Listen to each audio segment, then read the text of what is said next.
Hello students, आज हमें करनी है गणित की वर्कशीट यानी कार्यपत्रक संख्या 48 और आज की हमारी वर्कशीट का टॉपिक है अभ्यास पत्र, जो कि हम चैप्टर वृत्त के लिए करने वाले हैं। तो चलो शुरू कर लेते हैं। Question number 1। क्वेश्चन नंबर 1 में देखिए बेटा क्या बोला गया है आपसे। दी गई आलेख या स्थिति में इन्हें नामांकित कीजिए। पहला है स्पर्श बिंदु, दूसरा है त्रिज्या और तीसरा है स्पर्श रेखा। एक आकृति पहले से बनी हुई है, यहाँ पर आपको इनको तीनों को नामांकित यानी बनाकर दिखाना है कि कहाँ पर स्पर्श बिंदु। तो देखो एक जो बाहर रेखा बनी हुई है ये वृत्त को एक बिंदु पर छू रही है, तो यही बिंदु मेरा कौन सा होगा, स्पर्श बिंदु। मान लिया मेरा बिंदु पी है, तो यानी स्पर्श बिंदु का जो मेरा आंसर आ गया वो आ गया पी। आपको डायग्राम भी बनाना है और यहाँ पर लिख कर भी दिखाना है। इसके बाद है त्रिज्या। देखिए ये जो वृत्त बन रहा है इसका केंद्र है, ये केंद्र से लेकर वृत्त के बाहर तक की जो दूरी होती है यही त्रिज्या होती है। तो ये मेरे मान लिया ये O है, ये A है, तो त्रिज्या का मान मेरा क्या हो गया OA। ठीक है। इसके बाद है स्पर्श रेखा। स्पर्श रेखा कौन सी रेखा है, जो वृत्त को बाहर से छूती है एक बिंदु पर। तो यही जो मेरी रेखा बनी हुई है यही मेरी स्पर्श रेखा है। इसका नाम रख देते हैं, इसका नाम हम लिख देते हैं E और F। यानी स्पर्श रेखा का मेरा उत्तर आ जाएगा EF। ठीक है बेटा। अब इसके बाद कर लेते हैं प्रश्न नंबर 2। प्रश्न नंबर 2 में देखिए बेटा क्या बोला गया आपसे कि केंद्र O वाले वृत्त जो दो स्पर्श रेखाएं हैं, जिस वृत्त में AB और AC उनको दर्शाना है, जिनके लिए स्पर्श बिंदु क्रमशः B और C हैं। यानी एक मुझे वृत्त बनाना है इस प्रकार से। चलो वृत्त बना लेते हैं। ये मेरा वृत्त है जिसका केंद्र है O। ठीक है। इस पर स्पर्श रेखाएं बनी हुई हैं AB और AC, और जो स्पर्श बिंदु हैं वो है B और C। तो मान लिया जो स्पर्श बिंदु है वो तो वृत्त के ऊपर ही होते हैं B और C। तो जो बिंदु बाहर है वो कौन सा बिंदु है, A बिंदु बाहर है। यानी A बिंदु से दो स्पर्श रेखाएं बनी होंगी, ये मेरी पहली स्पर्श रेखा और ये दूसरी स्पर्श रेखा। तो यही मेरी AC और AB बन जाएंगे। तो इस प्रकार की आकृति आपको दूसरे प्रश्न में बना के दिखानी है। हो गया हमारा क्वेश्चन नंबर 2। इसके बाद हम शुरू कर लेते हैं प्रश्न नंबर 3।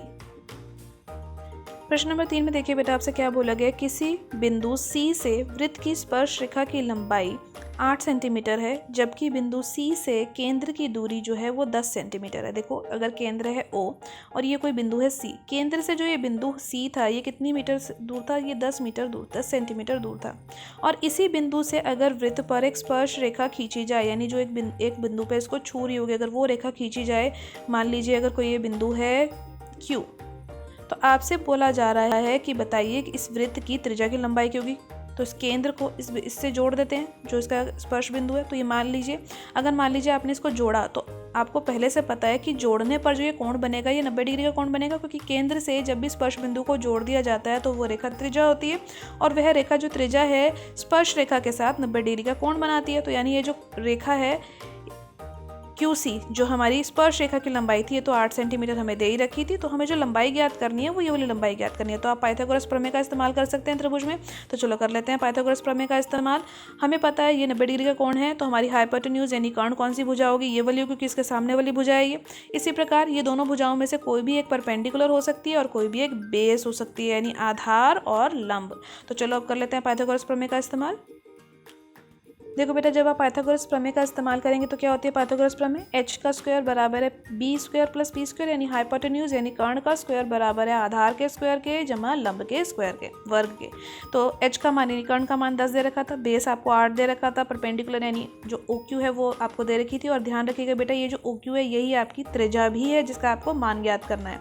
तो 10 का वर्ग होता है 100, 8 का वर्ग होता है 64, 64 घटा लेंगे जब OQ का मान निकालना होगा, क्योंकि OQ यहाँ पर है, 64 उधर चला जाएगा, घटाने पर हमें क्या मिलेगा 36। 36 किसका वर्ग होता है 6 का। आप देखिए दोनों तरफ वर्ग आ गया ना, OQ का वर्ग बराबर है 6 के वर्ग से वर्ग कट जाएगा, तो OQ का मान आ जाएगा 6 सेंटीमीटर। यानी इस प्रश्न में हमारी त्रिज्या का मान आ गया 6 सेंटीमीटर, जो कि हमारा डी ऑप्शन है। तो डी ऑप्शन हमारा करेक्ट आंसर आ गया। इसके बाद हम शुरू कर लेते हैं क्वेश्चन नंबर 4। प्रश्न नंबर 4 में देखिए बेटा आपसे क्या बोला हुआ है कि एक वृत्त पर अनेक स्पर्श रेखाएं खींची जा सकती हैं या नहीं, ये सत्य है या असत्य। तो आपने पढ़ा था कि एक वृत्त पर अनेक जो स्पर्श रेखाएं हैं वो खींची जा सकती है, तो ये क्या हो जाएगा सत्य। इसके बाद देखिए अगला प्रश्न, 5वें प्रश्न में आपसे क्या बोला गया। 5वें प्रश्न में बोला गया किसी वृत्त की छेदक रेखा के समांतर 2 से अधिक स्पर्श रेखाएं हो सकती हैं। तो इसके लिए हम एक आकृति बना लेते हैं। देखो अगर ये वृत्त है और ये इसकी छेदक रेखा है, छेदक रेखा है ना, 2 बिंदुओं पर इसको काटती हुई बाहर जा रही है, और इसी के लिए स्पर्श रेखा भी बना लेते हैं जो इसके समांतर हो। तो एक जो बना सकते हैं वो इस प्रकार से बना सकते हैं। यहाँ पर यह है मेरी पहली स्पर्श रेखा जो कि इस छेदक रेखा के समांतर आ रही है। इसी प्रकार से एक स्पर्श रेखा ऐसे नीचे से बन सकती है जो इस छेदक रेखा के समांतर हो। ये वाली जो छेदक रेखा थी मेरी, तो इस प्रकार से बेटा सिर्फ और सिर्फ 2 ही स्पर्श रेखाएं मैं बना सकती हूँ इस छेदक रेखा के समांतर, इससे अधिक तो नहीं बना सकती। तो यानी जो मेरा कथन है ये क्या हो जाएगा असत्य। इसके बाद छठा प्रश्न देखिए। छठे प्रश्न में आपसे क्या बोला जा रहा है, वृत्त के किसी बिंदु पर स्पर्श रेखा स्पर्श बिंदु से गुजरती हुई डैश स्पर्श पर लंबवत होती है। किस पर लंबवत होती है, किसके साथ वो 90 डिग्री का कोण बनाती है? अगर ये केंद्र है और ये मेरी स्पर्श रेखा है, ये मेरा स्पर्श बिंदु है, तो ये किसके साथ 90 डिग्री का कोण बनाती है? इस रेखा को क्या बोलते हैं आप? इस रेखा को बोलते हैं त्रिज्या। तो यह त्रिज्या के साथ लंबवत होती है। ठीक है बेटा।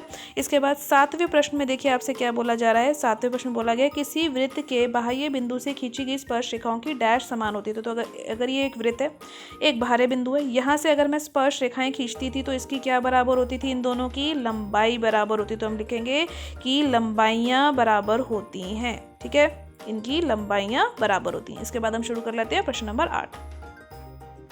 8वें प्रश्न में देखिए आपसे बेटा क्या बोला हुआ है कि केंद्र O वाले किसी वृत्त पर TP और TQ दो स्पर्श रेखाएं हैं, इस प्रकार बनी हुई हैं कि POQ का जो मान है कोण, POQ का मान 110 है।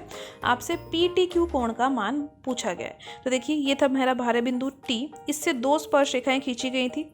इन दो स्पर्श रेखाओं के खींचने की वजह से यहाँ पर स्पर्श बिंदु होंगे P और Q। इन स्पर्श बिंदुओं को जब केंद्र से जोड़ा गया होगा तो ऑब्वियसली बेटा ये कोण कितने डिग्री का होगा? 90 डिग्री का। आपने थ्योरम पढ़ी हुई है कि केंद्र से अगर स्पर्श बिंदु को जोड़ दिया जाए तो जो त्रिज्या से जोड़ा जाता कोण है वह जो है 90 डिग्री का कोण हो जाता है। तो यानी ये दोनों 90 डिग्री हैं। तो जो हमारा यहाँ पर ये बन रहा था चतुर्भुज PTQO, जो तुम्हारा चतुर्भुज है ये PTQO, इसके अंदर चारों भुजाओं का कोण तो 360 होता है और इन दोनों जो कोणों का योग है ये पहले से 180 हो गया, 90 और 90। तो जो बचे हुए कोण हुए यानी एक ये कोण और एक ये वाला कोण, इनका जो भी योग होगा वो 180 होगा, यानी संपूरक कोण होंगे ये भी। तो इसमें हम देखिए बेटा POQ और PTQ को जोड़ के 180 के बराबर कर देंगे और PTQ का मान हमारा कैसे आ जाएगा? 180 में से आप 110 को घटा दीजिए, आपका मान आ जाएगा PTQ का 70 डिग्री। इसके बाद हम शुरू कर लेते हैं क्वेश्चन नंबर 9। 9वें प्रश्न में देखिए बेटा आपसे क्या बोला जा रहा है कि दो संकेंद्रीय वृत्तों की त्रिज्याएं 13 सेंटीमीटर और 15 सेंटीमीटर है। बड़े वृत्त की जीवा की लंबाई ज्ञात कीजिए जो छोटे वृत्त को किसी बिंदु पर स्पर्श करता है। तो इस प्रकार बेटा दो संकेंद्रीय वृत्त बनाए गए हैं। संकेंद्रीय कौन से वृत्त होते हैं? जिनका केंद्र एक ही होता है। देखो दो वृत्त बने हैं, दोनों का केंद्र एक ही है O।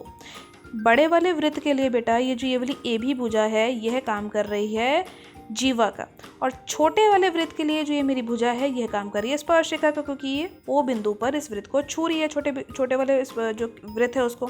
तो जब स्पर्श बिंदु को केंद्र से जोड़ देते हैं तो 90 डिग्री का कोण बन जाता है। छोटी वाली जो वृत्त की त्रिज्या है वो 5 सेंटीमीटर थी, बड़े वाले की 13 सेंटीमीटर थी, तो हमने लिख लिया आकृति में।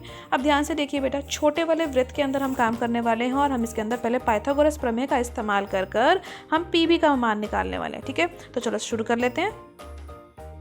देखिए बेटा समकोण त्रिभुज में आप पाइथागोरस प्रमेय का इस्तेमाल करेंगे। समकोण त्रिभुज कौन सा है? OPB में पाइथागोरस प्रमेय द्वारा h का स्क्वायर बराबर है b का स्क्वायर जमा p का स्क्वायर। h मतलब हाइपोटेन्यूज, ये है हमारा कर्ण, बेस मतलब आधार, ये है मेरा बेस, ये जो रेखा है ये वाली, और लंब जो है यानी परपेंडिकुलर जो है वही है 5 सेंटीमीटर। तो हमने मान डाल दिया यहाँ पे 13 PB, बेस की जगह पे मैंने PB लिख दिया क्योंकि मुझे नहीं मान पता था उसका।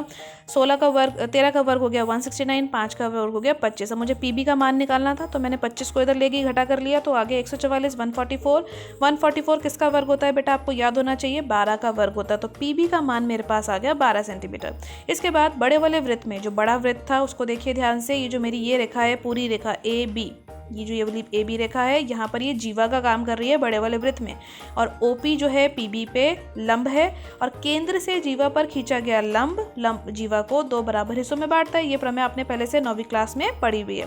तो इसका मतलब मेरे पास आ गया दैट PB बराबर है AP बराबर है PB के। ये जो दो भाग आए थे ये दोनों भाग बराबर हो गए AP और PB। PB का मान हमसे पहले से 12 निकाला हुआ है, और AB किससे मिलकर बनी थी? PB और AP और PB से मिलकर बनी थी, यानी AB का मान मेरा कितना आ जाएगा? 24 सेंटीमीटर, 12 जमा 12 करके। तो 9वां प्रश्न भी हमारा हल हो गया। इसके बाद हम शुरू कर लेते हैं प्रश्न नंबर 10। 10वें प्रश्न में देखिए बेटा क्या बोला गया है कि दी गई आकृति में AC का मान है 10 इकाई और BD का मान आपको बताना है। ठीक है, तो आकृति में देखिए बेटा AC कहाँ से लेकर कहाँ तक की, ये देखो ये जो ये रेखा है AC आपको 10 इकाई की दे रखी है। अब ध्यान से देखिए आकृति में ये जो B बिंदु है बेटा, यहाँ B बिंदु से जो वृत्त है इस पर स्पर्श रेखाएं खींची जा रही हैं। देखो ये स्पर्श रेखा है ना दोनों, ADB, AB और BD, ये दोनों स्पर्श रेखाएं, इन दोनों की लंबाइयां बराबर होंगी क्योंकि ये बाहरी बिंदु P से खींची गई हैं। इसी प्रकार जो दूसरा वाला वृत्त है यहाँ पर भी B से जो स्पर्श रेखाएं खींची जा रही हैं, देखो BC है और BD है, तो यानी ये BC और ये BD भी बराबर होंगे क्योंकि ये बाह्य बिंदु B से खींची गई स्पर्श रेखाएं हैं। तो हमारे पास आ गया कि AB बराबर है BD के और BC भी बराबर है BD के। अब दोनों में देखिए बेटा BD जो है वो कॉमन था, तो हमारे पास क्या आ गया कि AB और BC का मान बराबर आ गया यहाँ से। अब आप ध्यान से देखिए आकृति में जो मेरी A से लेकर C तक की ये जो लंबाई है किससे मिलकर बनी है, ए से लेकर सी तक की लंबाई ए बी और बी सी से मिलकर बनी है। तो हम लिख देंगे ए सी बराबर है ए बी जमा बी सी के। अब ए बी और बी सी दोनों बराबर थे तो मैंने यहाँ पे क्या लिख दिया, ए बी और ए बी ही लिख दिया। ठीक है, यहाँ पर बेटा मैंने ए बी और ए बी लिख दिया, 2 बार ए बी लिखा तो ये हो गया 2ab। 2ab बराबर आ गया 10 के, क्योंकि ए सी का मान तो 10 इकाई था, तो ए बी को जब आप मान निकालेंगे तो यहाँ से आपका मान आ जाएगा 5 इकाई। 10 को 2 से भाग करेंगे तो 5 इकाई आ जाएगी। अब क्योंकि ए बी और बी डी भी बराबर थे, देखिए यहाँ शुरू में आपने लिखा था ना बाह्य बिंदु से खींची गई स्पर्श रेखाएं थी, तो बी डी का मान भी आपका कितना आ जाएगा, 5 इकाई, जो कि आपको यहाँ पे ज्ञात करवाना था। तो बी डी का मान भी आएगा। यहाँ हमारा प्रश्न खत्म हो गया। आज के सभी क्वेश्चन की बेटा प्रैक्टिस कीजिए कॉपी में, टाइम से उसकी फोटो क्लिक कर अपने सब्जेक्ट टीचर को जरूर भेजिएगा। आज की वीडियो अच्छी लगी हो तो लाइक और शेयर करना मत भूलिएगा। वीडियो पहली बार देखिए, चैनल पर पहली बार आए हैं तो वीडियो को सब्सक्राइब कर लीजिए ताकि आपको अगले आने वाली वीडियो की नोटिफिकेशन टाइम से मिल सके। Thank you for watching students.